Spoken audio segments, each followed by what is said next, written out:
ಈ ನಾಟಿ ಕೋಳಿಲಿ ಎಷ್ಟು ನೆನೆ ಇದೆ ಅಂದರೆ ತುಂಬ ಚೆನ್ನಾಗೈತೆ ನೆನ. ನಮ್ಮ ಹಸ್ಬೆಂಡು ನಂಗೆ ನಾಟಿ ಕೋಳಿ ತಿನ್ನಂಗಾಗಿತ್ತು ಅಂದ್ಬಿಟ್ಟು ನಾಟಿ ಕೋಳಿ ತಂದಿದ್ದಾರೆ ನೋಡಿ. ನಾಟಿ ಕೋಳಿ ಆಮೇಲೆ ಫಾರಮ್ ಅಂದ್ಕೊಬಿಟ್ಟಿದ್ರೆ ಅದಕ್ಕೆ ನಾಟಿ ಕೋಳಿ ಸಾರು.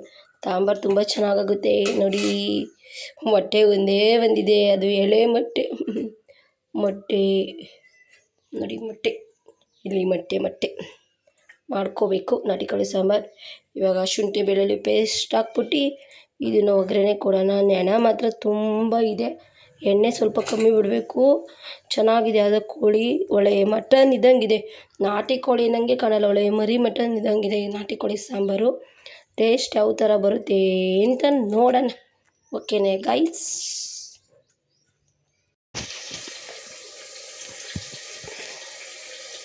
ಇವಾಗ ಒಂದು ಸಲ ಕ್ಲೀನಾಗಿ ತೊಳ್ಕೊಳ್ಳೋಣ. ಒಂದು ಸಲ 4 ಸಲ ತೊಳಿಬೇಕು ಗೈಸ್. ಆಮೇಲೆ ಒಂದು ಸಲ ತೊಳೆದ್ಬಿಟ್ಟು ಸುಮ್ಮನಾಗಬೇಡಿ, ಒಂದು 4-5 ಸಲ ತೊಳಿ.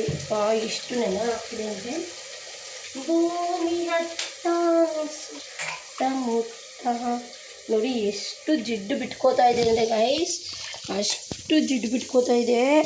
ತುಂಬ ಚೆನ್ನಾಗಿದೆ. ಎಷ್ಟು ಜಿಡ್ಡು ಬಿಟ್ಕೋತಾ ಇದೆ ಅಂದರೆ ಅಷ್ಟು ಜಿಡ್ಡು ಬಿಟ್ಕೋತಾ ಇದೆ. ಸಾಂಬಾರು ತುಂಬ ಟೇಸ್ಟ್ ಬರುತ್ತೆ ಅಂದ್ಕೊಂಡಿದ್ದೀನಿ ನಾನಂತೂ. ನೋಡಿ ತುಂಬ ಚೆನ್ನಾಗಿ ಜಿಡ್ಡು ಬಿಟ್ಕೋತಾ ಇದೆ. ಇದು ನೆನ ಮಾತ್ರ ಸಾಕಾಗಿದೆ ಗೈಸ್. ಈ ಥರ ನಾನು ನಾಟಿ ಕೋಳಿ ನೋಡಲಿಲ್ಲ, ಇಷ್ಟು ನೆನೆ ಇರೋದು ಇವತ್ತೇ ಫಸ್ಟ್ ಟೈಮ್ ನಾನು ಇಷ್ಟು ನೆನೆ ಇರೋ ನಾಟಿ ಕೋಳಿ ನೋಡ್ತಿರೋದು. ನೋಡಿ ನೋಡಿ, ನೀವೇ ನೋಡ್ತಿದ್ದೀರೊಳೆ ಇಷ್ಟು ನೆನೆ ಇದೆ ಅಂತ. ಒಳ್ಳೆ ನಾಟಿ ಕೋಳಿ ಇದ್ದಂಗಿಲ್ಲ ಗೈಸ್, ಒಳ್ಳೆ ಮಟನ್ ಇದ್ದಂಗೆ ಐತೆ. ಎಷ್ಟು ನೆನ ಇದೆ ನೋಡಿ ಗೈಸ್ ಈ ಕೋಳಿ ಒಳಗಡೆ. ಒಳ್ಳೆ ಮಟನ್ ಇದ್ದಂಗೆ, ಮಟನ್ ನೆಟ ಹಿಂಗೆ ತಾನೇ ಬರೋದು, ಆ ಥರ ಇದೆ ನಾಟಿ ಕೋಳಿ ಸಾಂಬಾರು. ಮಾತ್ರ ತುಂಬ ಚೆನ್ನಾಗಾಗುತ್ತೆ ನೆನ ಇದ್ದರೆ ಅಂತ ಹೇಳ್ತಾರೆ. ನಾನು ಯಾವತ್ತೂ ಮಾಡಿಲ್ಲ, ಇದೇ ಫಸ್ಟ್ ಟೈಮ್ ಮಾಡ್ತಿರೋದು. ನೋಡೋಣ ಯಾವ ಥರ ಟೇಸ್ಟ್ ಬರುತ್ತೆ ಅಂತ. ಶುಂಠಿ ಬೆಳ್ಳುಳ್ಳಿ ಪೇಸ್ಟ್ ಹಾಕಿ ಸ್ವಲ್ಪ ಉಪ್ಪು ಹಾಕ್ಬಿಟ್ಟು ಸ್ವಲ್ಪ ಅರಿಶಿನ ಹಾಕ್ಬಿಟ್ಟು ಇವಾಗ ಮುಚ್ಚುತ್ತಾ ಇದ್ದೀನಿ. ಇವಾಗ ಸಾಂಬಾರ್ಗೆ ಏನೇನು ಬೇಕು ಅಂತ ರೆಡಿ ಮಾಡ್ಕೊಳ್ಳೋಣ ಬನ್ನಿ.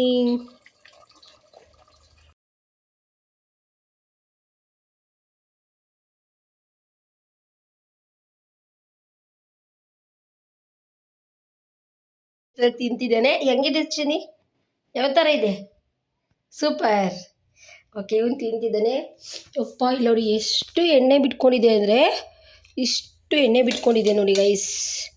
ನಾನು ನೀರು ಹಾಕಿಲ್ಲ, ನಿಮ್ಮ ಮುಂದೆನೇ ಮುಚ್ಚಿದೆ. ಎಷ್ಟು ಬಿಟ್ಕೊಂಡಿದೆ ನೋಡಿ, ಒಂದು ಸ್ವಲ್ಪಕ್ಕೆ ಇಷ್ಟು ಬಿಟ್ಕೊಬಿಟ್ಟಿದೆ ಮುಚ್ಚಿದಕ್ಕೆ. ನೋಡಿ ಎಷ್ಟು ಎಣ್ಣೆ ಬಿಟ್ಕೊಂಡಿದೆ ನೆನ. ಅಪ್ಪ ಗ್ರೇಟ್. ಇವಾಗ ಮಸಾಲೆ ರುಬ್ಕೊಳ್ಳೋಬನ್ನಿ. ಹಾಕಿದ್ದೀನಲ್ಲಮ್ಮ.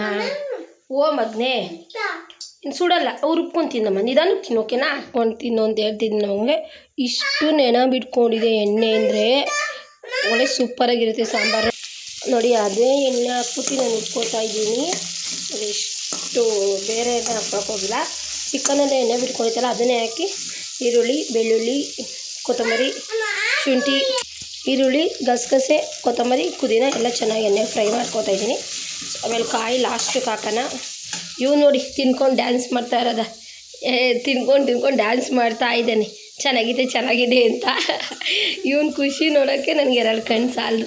ಎಣ್ಣೆಯಲ್ಲಿ ಚೆನ್ನಾಗಿ ಫ್ರೈ ಮಾಡಿಕೊಂಡ್ರೆ ಸಾಂಬಾರು ತುಂಬ ಟೇಸ್ಟಿಯಾಗಿ ಬರುತ್ತೆ ಅಂತ ಎಣ್ಣೆಲೆಲ್ಲ ಫ್ರೈ ಮಾಡ್ಕೊತೀನಿ. ಇವತ್ತು ಬೇರೆ ಥರ ಮಸಾಲೆನೂ ಸ್ವಲ್ಪ ಎಣ್ಣೆಲಿ ಫ್ರೈ ಮಾಡ್ಕೊತೀನಿ, ಯಾವ ಥರ ಬರುತ್ತೆ ಅಂತ ಗೆಸ್ ಮಾಡೋದು ಓಕೆನಾ? ಮಸಾಲೆ ಪುಡಿ, ಧನಿಯಾ ಪುಡಿ, ಸ್ವಲ್ಪ ಖಾರದ ಪುಡಿ ಎಲ್ಲ ಹಾಕಿ ಫ್ರೈ ಮಾಡ್ಕೊತಾ ಇದ್ದೀನಿ. ಇವತ್ತು ಬೇರೆ ಥರ ಚಿಕನ್ ಸಾರು ಮಾಡೋಣ. ಇದನ್ನು ಚೆನ್ನಾಗಿ ಫ್ರೈ ಮಾಡ್ಕೊಂಡ್ರೆ ಇನ್ನೂ ತುಂಬ ಚೆನ್ನಾಗಿರುತ್ತೆ ಸಾಂಬಾರು. ಅದಕ್ಕೆ ಇದನ್ನು ಸಹ ಎಣ್ಣೆಲಿ ಫ್ರೈ ಮಾಡ್ಕೊತಾ ಇದ್ದೀನಿ. ಇದು ಚೆನ್ನಾಗಿರುತ್ತೆ, ಸ್ವಲ್ಪ ಎಣ್ಣೆ ಹಾಕಿ ಇದು ಫ್ರೈ ಮಾಡ್ಕೊಂಡೆ ಅದಕ್ಕೆ ಇದು ಸಾಂಬಾರು ಚೆನ್ನಾಗಿರುತ್ತೆ. ಈ ಥರ ಒಂದ್ಸಲ ಟ್ರೈ ಮಾಡಿ ನೋಡಿ. ಮಸಾಲೆ ಪುಡಿನ ಈ ಥರ ಎಣ್ಣೆಲಿ ಚೆನ್ನಾಗಿ ಫ್ರೈ ಮಾಡಿಕೊಂಡ್ರೆ ಟೇಸ್ಟ್ ಇನ್ನೂ ಸಾಂಬಾರು ತುಂಬ ಚೆನ್ನಾಗಿ ಬರುತ್ತೆ. ಅದಕ್ಕೋಸ್ಕರ ಈ ಥರ ಒಂದು ಸಲ ಟ್ರೈ ಮಾಡಿ ನೋಡಿ, ತುಂಬ ಚೆನ್ನಾಗಿರುತ್ತೆ.